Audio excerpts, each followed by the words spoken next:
लोग करने जा रहे हैं पैकिंग ऑफ सॉलिड्स। हेडिंग बना दो, packing of solids, packing of solids. तो जैसा कि हमें पता है कि सॉलिड्स के अंदर पार्टिकल्स जो होते हैं वो मिनिमम डिस्टेंस पे रखे जाते हैं, मतलब उनकी जो पैकिंग होती है वो बहुत ज्यादा क्लोजली जो है की जाती है। ठीक है, देखिएगा, in solids the constituent particles are arranged in solids the constituent particles are arranged the constituent particles are arranged in such a manner that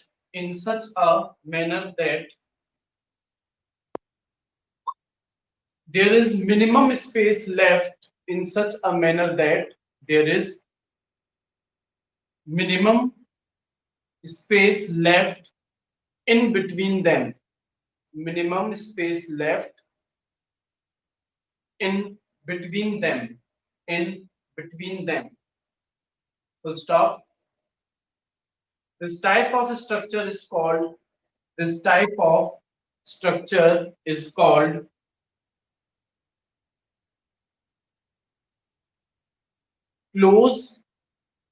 close packed structure, close packed structure, close packed structure,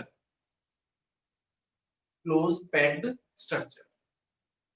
ठीक है, तो हम लोग बच्चों two dimension one dimension, two dimension और three dimension तीनों के अंदर जो क्लोज पैकिंग है उसको करेंगे। तो सबसे पहले हम लोग करने जा रहे हैं packing in 1D, packing in 1D, packing in 1D, one dimension.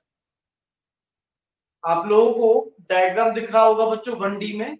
1D के अंदर हम लोगों ने सिर्फ एक एक्सिस जो है उसे कवर किया है, सिर्फ एक्स एक्सिस, एक एक्सिस को हम लोगों ने कवर किया है। 2D में हम लोग दो एक्सिस कवर करेंगे, एक्स और वाई, और 3D में हम लोग तीनों एक्सिस कवर करेंगे, एक्स वाई एंड जेड। तो पैकिंग इन 1D, आपको जो डायग्राम दिख रहा है बच्चों डायग्राम बना लीजिए, सीधा सीधा आपके स्फीयर की एक लाइन जो है, स्ट्रेट लाइन जो है वो बन जाएगी, और डायग्राम के नीचे लिखा होगा कोऑर्डिनेशन नंबर, डायग्राम के नीचे लिखा होगा कोऑर्डिनेशन नंबर। कोऑर्डिनेशन नंबर यहाँ 2 लिखा है। देखो कोऑर्डिनेशन नंबर क्या है, एक पार्टिकल कितने और दूसरे पार्टिकल्स के कांटेक्ट में है, टच में है, उसे हम लोग बोलते हैं कोऑर्डिनेशन नंबर। तो आप यहाँ पर देख रहे हैं, आप किसी भी एक पार्टिकल को पकड़े, वो दो ही पार्टिकल्स के कांटेक्ट में होगा, तो इस वजह से कांटेक्ट में दो ही स्फीयर्स हैं, तो कोऑर्डिनेशन नंबर हो जाएगा 2। आप चाहें तो कोऑर्डिनेशन नंबर का मतलब लिख सकते हैं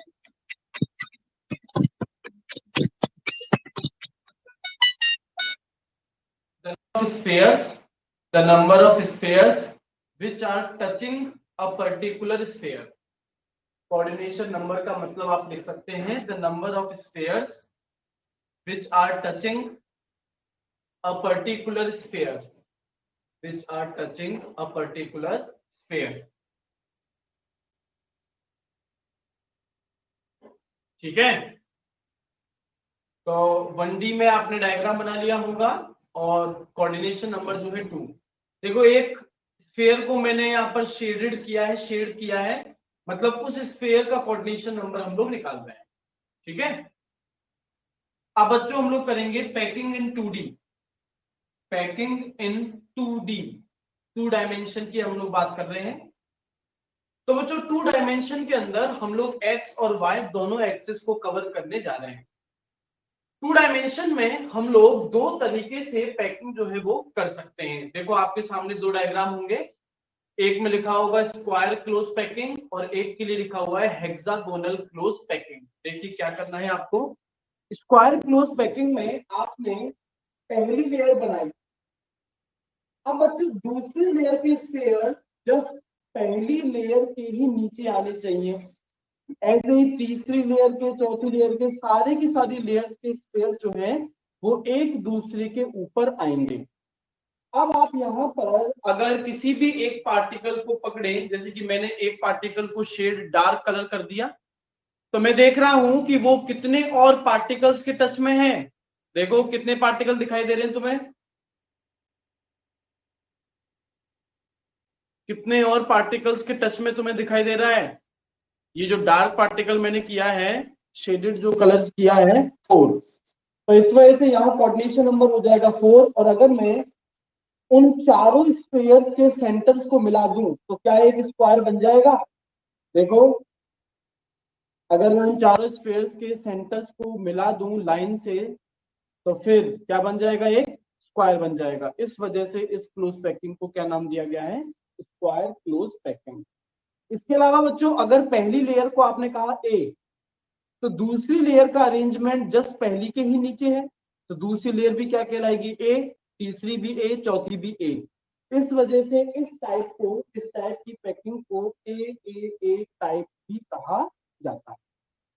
दूसरा हेक्सागोनल क्लोज पैकिंग, इसमें देखो आपने पहली लेयर लगा दी। अब दूसरी लेयर के स्फीयर जो है वो पहली लेयर के नीचे नहीं रखने आपको। आपको पहली लेयर के दो पार्टिकल्स के बीच में जो डिप्रेशन दिख रहा है, आपको वहां पर दूसरी लेयर के पार्टिकल्स को जमाना है।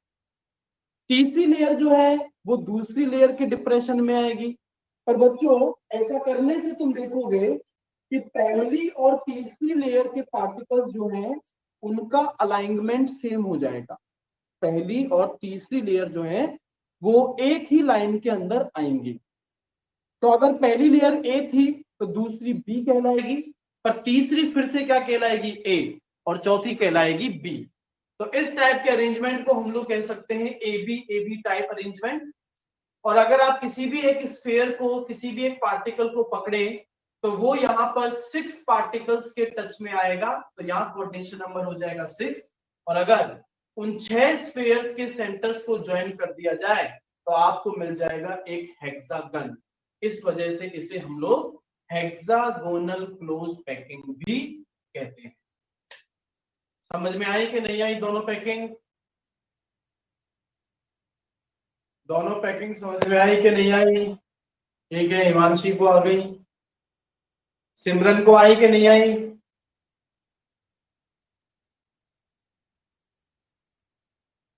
अच्छा, आ गई सिमरन को, ठीक है, कीर्ति को भी आ गई, ठीक है, बहुत बढ़िया। अगर समझ में आ गई है तो इसको फटाफट से हम लोग करते हैं। हाँ जी, तो पैकिंग इन 2D में पहला आप लिखिएगा square close packing. Packing in 2D में पहला, अच्छा लीना को भी, अच्छा लीना भी है हमारे साथ, वाह। हाँ जी, पहला square close packing.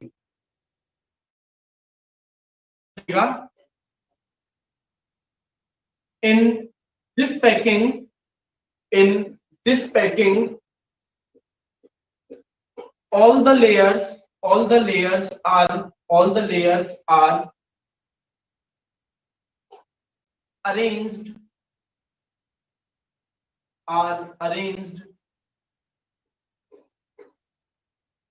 in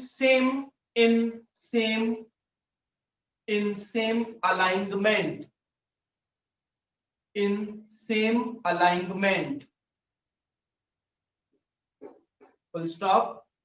Therefore it is called AA type packing. Therefore it is called AAA type packing.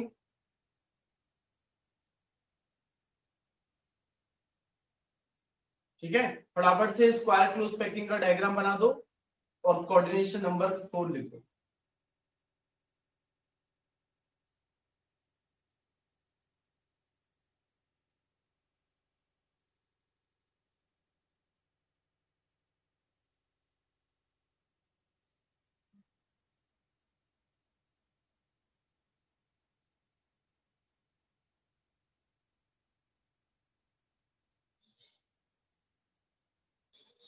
हो गया,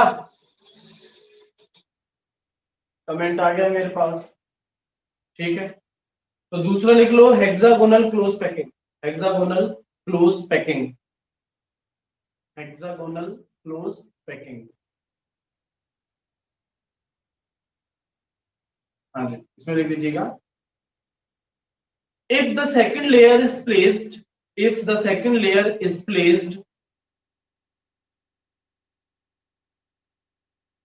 in the depressions, in the depressions between the spheres, between the spheres of the first row, of the first row, then such type of arrangement is called AB type. Then such type of arrangement is called AB type, AB type packing, AB type packing. फटाफट से hexagonal close packing का structure coordination number बना लीजिए।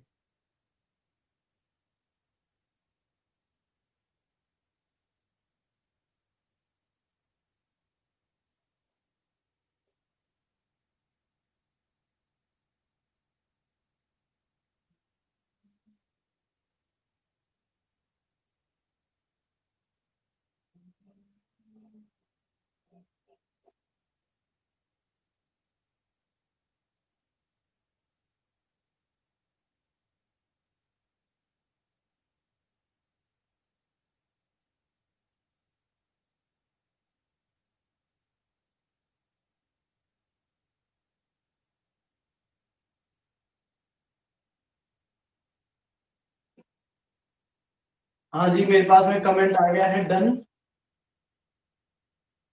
हाँ जी, अभी हम लोग करेंगे packing in 3D, packing in 3D, 3 dimensional में हम लोग पैकिंग की बात करेंगे। हेडिंग बना दीजिएगा, पैकिंग इन 3D। बच्चों 3D के लिए आपको एक लेयर जमानी पड़ेगी, उसके ऊपर दूसरी लेयर, उसके ऊपर तीसरी, ऐसे आपको लेयर जो है वो बनानी पड़ेगी। तो सबसे पहले हम लोग फर्स्ट लेयर की अगर बात करें तो फर्स्ट लेयर हम लोग दो तरीकों से बना सकते हैं जो अभी हमने देखी। या तो हम लोग स्क्वायर क्लोज पैकिंग को फर्स्ट लेयर बना दें, या फिर हम लोग हेक्सागोनल क्लोज पैकिंग को हम लोग फर्स्ट लेयर बना सकते हैं। तो मतलब कि 3D के अंदर भी फर्स्ट लेयर दो टाइप से अरेंज की जा सकती है, या तो स्क्वायर क्लोज पैकिंग से या फिर हेक्सागोनल क्लोज पैकिंग से। तो हम लोग सबसे पहले करने जा रहे हैं 3D close packing from 3D close packing from 3D close packing from 2D square close packing, 2D square close packing, 2D square close packing, square close packing। ठीक है, तो देखो जो डायग्राम मैंने बनाया है आपको शायद दो कलर के मार्कर्स नजर आ रहे होंगे, एक ब्लू कलर का और एक ग्रीन कलर का। सबसे पहले मैंने पहली लेयर नीचे रखी है जो कि ब्लू कलर के मार्कर से मैंने बनाई है, क्योंकि आप स्क्वायर क्लोज पैकिंग की बात कर रहे हैं तो फिर मैंने सभी को एक सेम अलाइनमेंट प्रोवाइड किया है। उसके ऊपर दूसरी लेयर मैंने ग्रीन कलर के मार्कर से बनाई है। अब क्योंकि बच्चों आपको तो सिर्फ ऊपर वाली लेयर नजर आएगी, नीचे वाली नहीं, तो इस तरह से मैंने एक को ब्लू और एक को ग्रीन कलर के मार्कर से बनाने की कोशिश करी है। तो जो आपकी दूसरी लेयर है वो जस्ट पहली लेयर के ऊपर आई, तीसरी लेयर उसके भी ऊपर आएगी, चौथी लेयर उसके भी ऊपर आएगी। और आप देखेंगे कि यहाँ सारी की सारी लेयर्स में पार्टिकल्स जो हैं वो जस्ट एक के ऊपर एक आ रहे हैं, मतलब उनका अलाइनमेंट क्या है, सेम अलाइनमेंट उनका प्रेजेंट है। और अगर सेम अलाइनमेंट है तो इस टाइप को हम लोग क्या कहेंगे, जैसा पहले भी कहते आए हैं, ए टाइप हम लोग इसको कहेंगे। और अगर आप इनके 3 डायमेंशन में सारे पार्टिकल्स को ज्वाइन कर दें तो जो यूनिट सेल बच्चों तैयार होगा उस यूनिट सेल को हम लोग बोलेंगे PCC, primitive cubic cell, PCC primitive cubic cell. देखो मेरे पास में जो बुक है मैं उसके अंदर बना हुआ डायग्राम आपको दिखाने की कोशिश करूंगा। देखो बच्चों आपको डायग्राम दिख रहा होगा,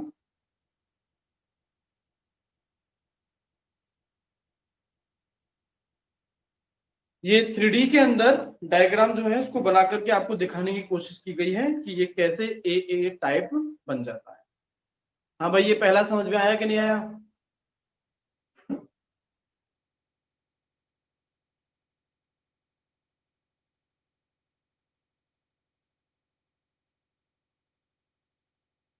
ठीक है, आ गया तो फिर लिखो। हाँ जी, लिखिएगा बच्चों।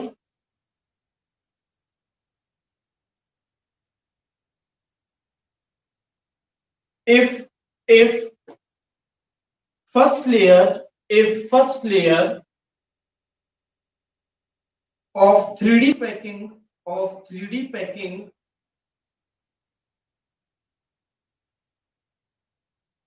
is is square is is square close packing, then of spheres second layer of spheres is arranged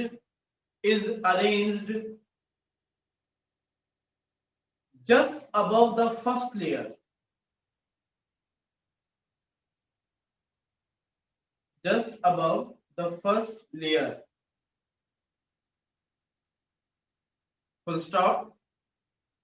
Therefore this type of arrangement give rise this type of arrangement give rise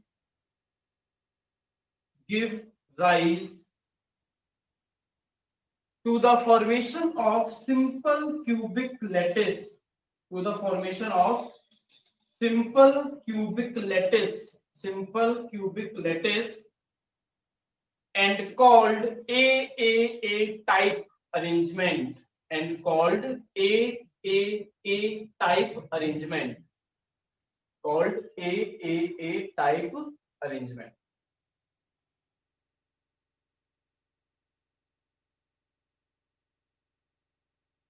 ठीक है। अब बच्चों, ये जो पीसीसी का diagram मैंने बनाया है आप इसको बना लीजिए। आपके पास भी अगर 2 कलर के पेन या पेंसिल हो तो उससे बनाएं तो ज्यादा बेहतर रहेगा, मतलब समझ में आ जाना चाहिए।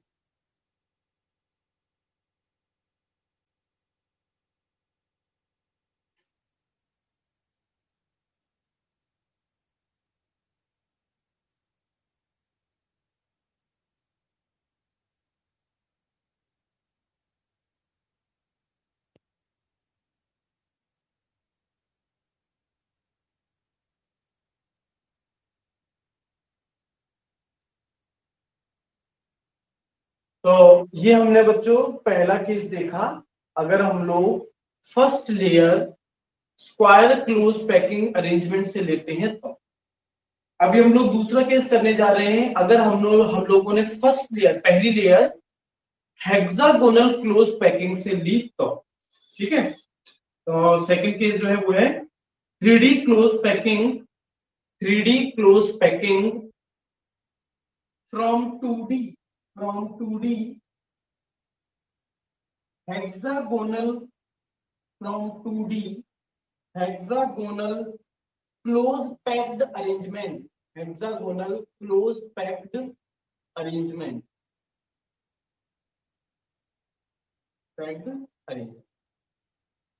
बच्चों आपको डायग्राम में एक फर्स्ट लेयर दिख रहा होगा। फर्स्ट लेयर मतलब पहली लेयर हम लोगों ने बनाई है हेक्सागोनल क्लोज पैकिंग से। तो उसमें आपको स्फेयर्स के बीच में कुछ खाली जगह एम्प्टी स्पेस दिख रही होगी। जिस एम्प्टी स्पेस को मैंने देखो ग्रीन कलर के मार्कर से ए और रेड कलर के मार्कर से मैंने बी लिखा है। ये जो एम्प्टी स्पेस होती है इन्हें हम लोग बोलते हैं क्या? वॉइड। क्या बोलते हैं हम लोग इन्हें? वॉइड या फिर इंटरस्टिशियल साइट। या तो इन्हें बोलते हैं वॉइड या फिर क्या बोलते हैं? इंटरस्टिशियल साइट हम लोग इन्हें बोलते हैं। यहां बच्चों इस अरेंजमेंट में आपको 2 टाइप के वॉइड मैंने बनाए हैं। एक का नाम दिया है ए जो ग्रीन कलर के मार्कर से मैंने लिखा है, और दूसरे वर्ड को मैंने नाम दिया है बी जिसे मैंने रेड कलर के मार्कर से लिखा है। जो ए आपके वर्ड हैं उनकी शेप इस तरीके की है, और जो बी टाइप के वर्ड्स हैं उनकी शेप बच्चों इस तरीके की है। ठीक है, तो जब हम लोग फर्स्ट लेयर को जमाएंगे तो कुछ एम्प्टी स्पेसेस रह जाएंगे पार्टिकल्स के बीच में, जिन्हें हम लोग बोलेंगे वॉइड्स। फर्स्ट लेयर अरेंज करने के बाद अब हम लोग बच्चों सेकंड लेयर जो है वो अरेंज करेंगे। सेकंड लेयर जब आप अरेंज करेंगे तो आप यहां ऐसे सेकंड लेयर के स्फीयर्स को रखेंगे कि सारे के सारे सेकंड लेयर के स्फीयर्स जो हैं फर्स्ट लेयर में पाए जाने वाले वॉइड्स ए के ऊपर आ जाएंगे। तो ये जो आपको वॉइड ए दिख रहा है, यहाँ एक पार्टिकल, यहाँ दूसरा, यहाँ तीसरा, यहाँ चौथा, यहाँ पांचवा, तो ऐसे आप अरेंज करेंगे कि सारे के सारे वॉइड्स ए जो है वो क्या हो जाएंगे बच्चों, कवर हो जाएंगे, जिसे मैंने सेकंड लेयर इस डायग्राम में बना दिया है। यहाँ ग्रीन कलर के मार्कर से जो स्फीयर्स रखे गए हैं वो सेकंड लेयर के स्फीयर्स हैं, और बच्चों सेकंड लेयर के स्फीयर्स सारे के सारे वॉइड ए को कवर कर लेंगे। पर अभी भी आपको देखो उस डायग्राम में रेड कलर के मार्कर से लिखा हुआ बी नजर आ रहा होगा, मतलब कि आपका वॉइड बी जो है वो अभी भी अनकवर्ड रहेगा। वॉइड ए तो कवर हो जाएंगे और जो वॉइड बी है वो क्या रहेंगे, आपके अनकवर्ड रहेंगे। यहां बच्चों दो टाइप के आपके वॉइड्स क्रिएट होते हैं। एक तो पहला वॉइड जो कि वॉइड ए है, वॉइड ए जो कवर हो चुका है, जिसे देखो बच्चों मैंने यहां बनाया है, ये आपका वॉइड ए है जिसको टेट्राहेड्रल वॉइड बोल रहे हैं, क्योंकि ये टेट्राहेड्रल मैनर में लगा हुआ है। कोऑर्डिनेशन नंबर 4, एक वॉइड जो है वो 4 स्फीयर्स के कांटेक्ट में है, तो कोऑर्डिनेशन नंबर हो गया इसका 4। ये है आपका वॉइड ए। वॉइड बी की अगर हम लोग बात करें जो अभी भी अनकवर्ड है, देखो डायग्राम में आपको दिख रहा होगा अभी भी अनकवर्ड है। यहां ये वॉइड ऑक्टाहेड्रल मैनर में आपको दिख रहा होगा, टोटल 6 स्फीयर्स जो है वो इसके टच में होंगे। तो जब आप सेकंड लेयर को अरेंज कर देंगे तब आपके पास में वॉइड ए जिसे आप टेट्राहेड्रल वॉइड कहेंगे, वॉइड बी जिसे आप क्या कहेंगे, ऑक्टाहेड्रल वॉइड कहेंगे। अब बच्चों जरा ध्यान से देखना, सेकंड लेयर जो है इसमें भी दो टाइप के वॉइड्स जो हैं वो क्रिएट होंगे। कौन से? क्या आपको ये वॉइड नजर आ रहा है जिसको मैं वॉइड सी कह देता हूं? ये नजर आ रहा है कि तुम्हें वॉइड सी? मैंने अभी अभी ब्लैक कलर के मार्कर से बनाया है, थोड़ा बड़ा बनाने की कोशिश करता हूं, वैसे इतनी जगह है नहीं।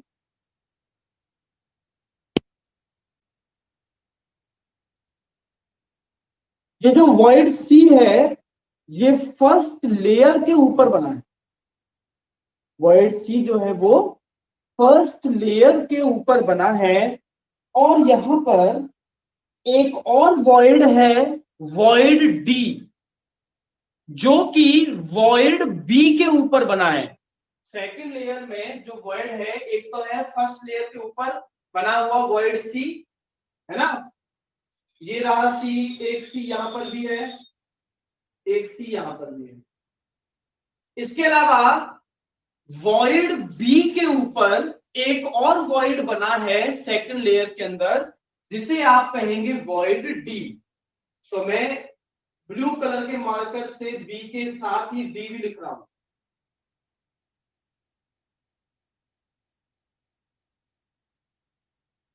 भाई वॉइड बी तो फर्स्ट लेयर में है और वॉइड डी जो है वो सेकंड लेयर में है।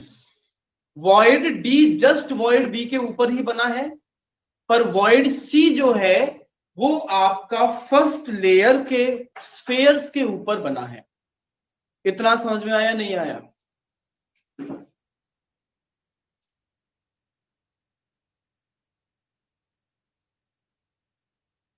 यहां तक जो समझाया वो समझ में आया नहीं आया?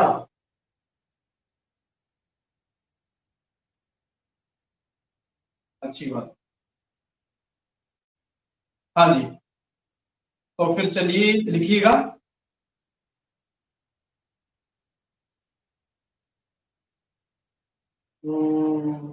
after placing the first layer in hexagonal arrangement, after placing the first layer in hexagonal arrangement,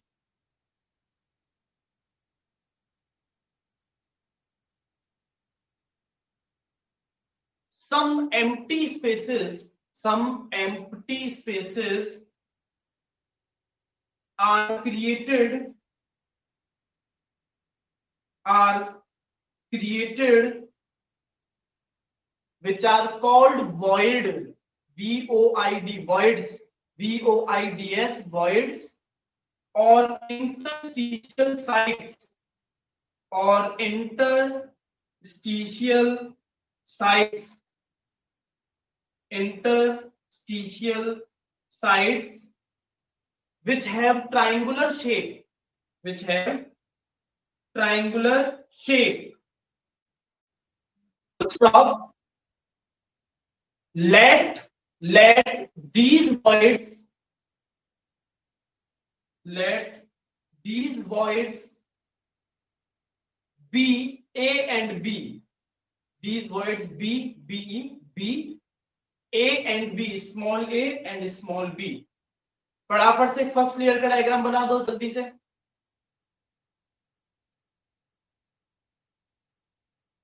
first layer का डायग्राम बना दीजिए.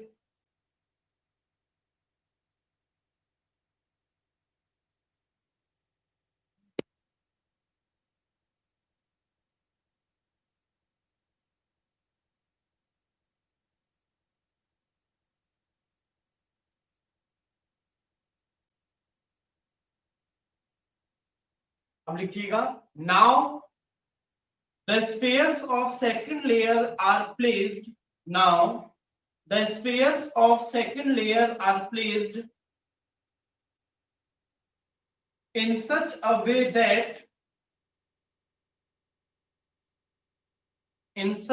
way that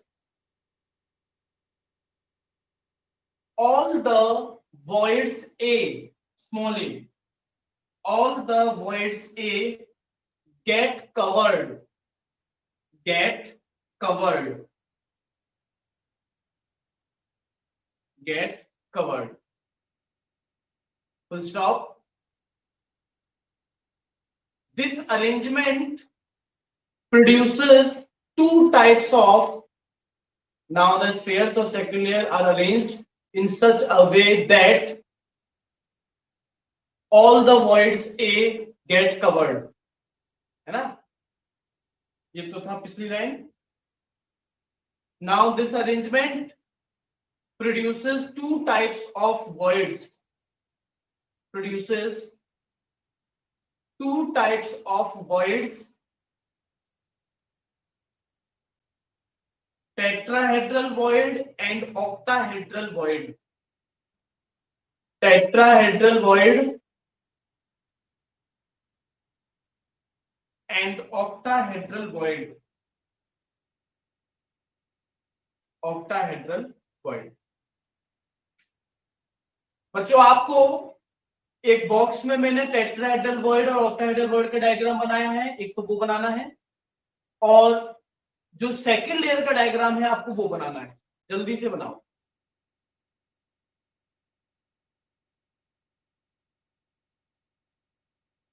टेट्राहेड्रल और ऑक्टाहेड्रल वॉइड का डायग्राम बनाओ और जो सेकंड लेयर है उसका डायग्राम बनाओ.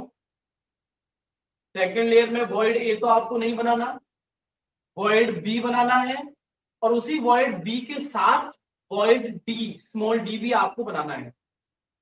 और जो फर्स्ट लेयर के स्फीयर्स के ऊपर वॉइड बन रहा है वो वॉइड है सी, वॉइड सी.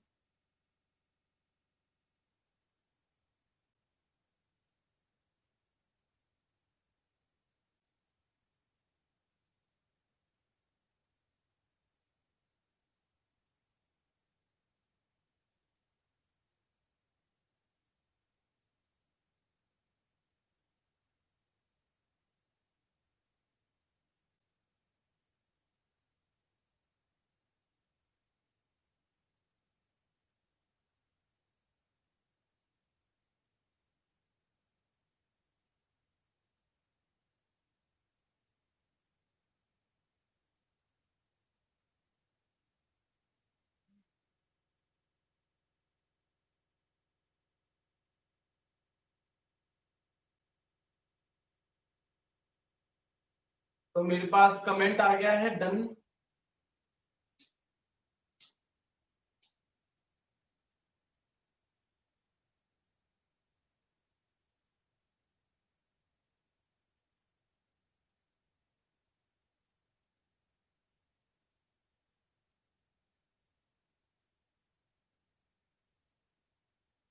चलिए तो फिर लिखिएगा, now in the second layer, now in the second layer, now in the second layer, there are two types of voids. There are two types of voids, that is C and D. That is C and D are created. Full stop. Void C is just above the sphere of first layer, just above the sphere of first layer,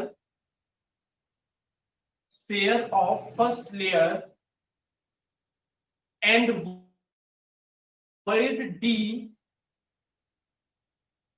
is just above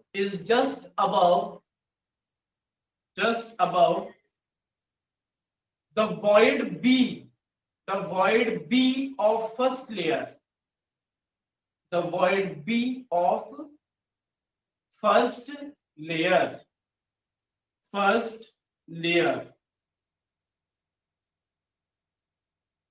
अब बच्चों हमने first layer रख दी और second layer रख दी। अब हमने देखा कि सेकंड लेयर के अंदर भी दो जो वर्ड है वो क्रिएट हो गए हैं, एक वर्ड सी और एक वर्ड डी। अब हम लोग थर्ड लेयर रखने जा रहे हैं। अब बच्चों थर्ड लेयर रखने की दो पॉसिबिलिटीज हैं। पहली पॉसिबिलिटी तो ये कि आप तीसरी लेयर के पार्टिकल्स को ऐसे रखें कि वॉइड सी जो है सारे वॉइड सी कवर हो जाएं। आप अगर ऐसा करते हैं तो बच्चों आप देखेंगे कि पार्टिकल जस्ट फर्स्ट लेयर के ऊपर आ जाएगा। तीसरी लेयर का पार्टिकल जो है वो जस्ट फर्स्ट लेयर के पार्टिकल के ऊपर आ जाएगा अगर आपने वॉइड सी को कवर कर दिया तो। और अभी भी वॉइड डी जो है, वॉइड डी या वॉइड बी जो है वो अभी भी अनकवर्ड ही रहेंगे। तो बच्चों इस टाइप का अरेंजमेंट जो होगा वो आपका कहलाता है HCP, जिसको बोलते हैं हेक्सागोनल क्लोज पैक्ड स्ट्रक्चर। इसमें अरेंजमेंट बच्चों कुछ ऐसा होगा, देखो पार्टिकल्स का मैंने यहाँ पर बनाया हुआ है। आपके 6 पार्टिकल ऊपर होंगे, बीच में उनके 3 पार्टिकल्स आएंगे और वापस से जो 6 पार्टिकल्स हैं वो कहां पर आ जाएंगे, वो आपसे आ जाएंगे नीचे। आपकी फर्स्ट लेयर और सेकंड लेयर एक दूसरे से डिफरेंट होंगी, पर फर्स्ट लेयर और थर्ड लेयर एक जैसी ही होंगी।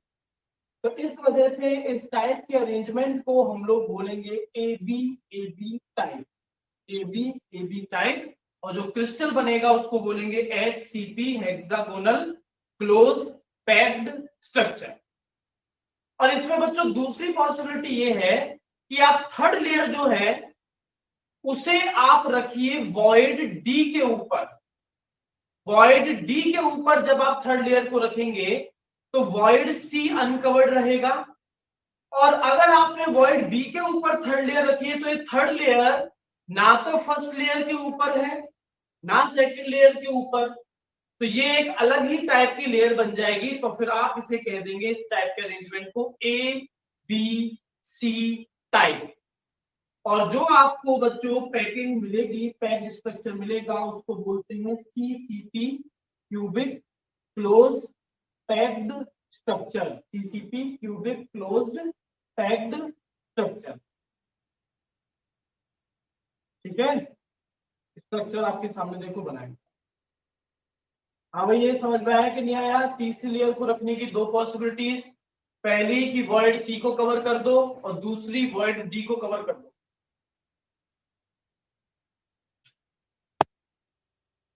ठीक है, तो लिखिएगा।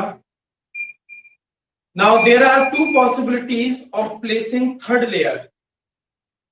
Now there are two possibilities of placing third layer. Placing third layer. हाँ जी, पहली पॉसिबिलिटी लिखिएगा। First possibility, the spheres of third layer are placed. The spheres of third layer are placed. Third layer are placed just above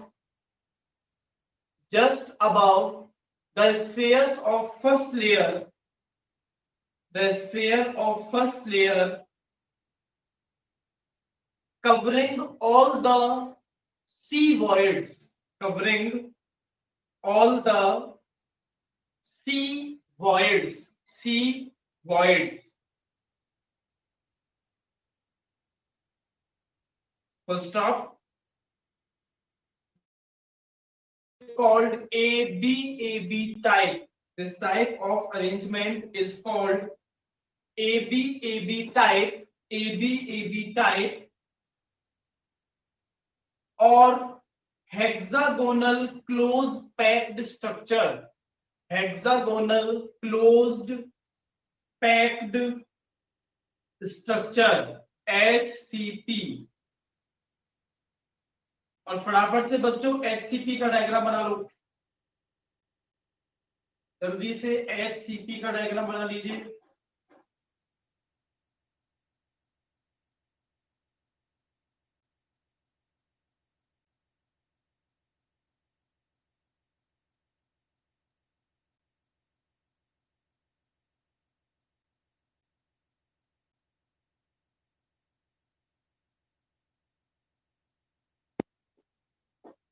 इसका coordination number 12 लिख देना और packing efficiency 74%।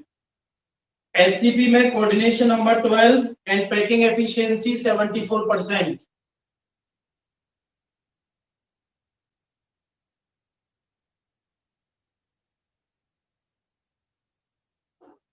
हाँ जी, second possibility,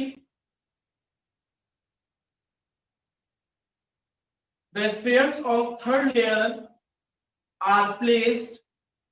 The spheres of third layer are placed just above the octahedral voids. Just above the octahedral voids covering all the d voids. Just above the octahedral voids covering all the d voids. Full stop. This gives rise to a new layer. This gives rise to a new layer, and this arrangement is called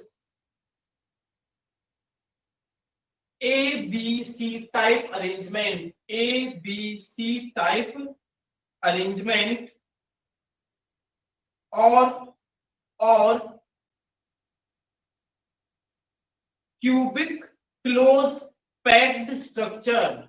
Cubic closed packed structure. Packed structure CCP। CCP को ही FCC कहा जाता है। CCP को ही हम लोग FCC कहते हैं। Diagram बना लो। कोऑर्डिनेशन नंबर इसका भी 12 और पैकिंग एफिशिएंसी भी इसकी 74%।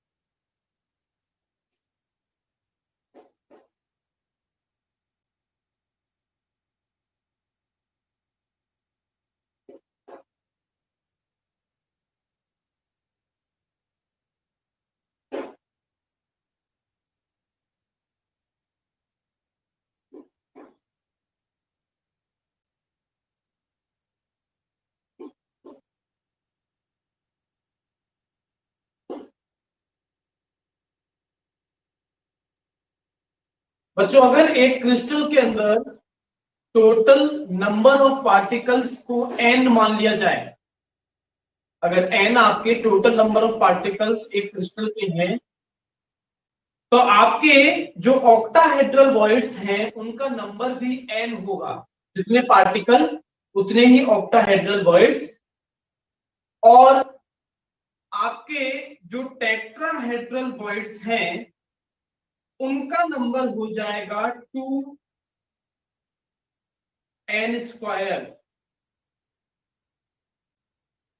Sorry 2n। लिखना, नोट बना के लिखिएगा।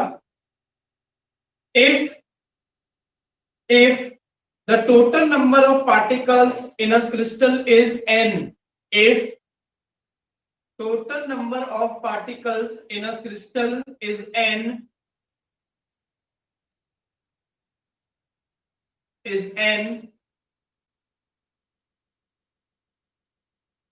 then total number of octahedral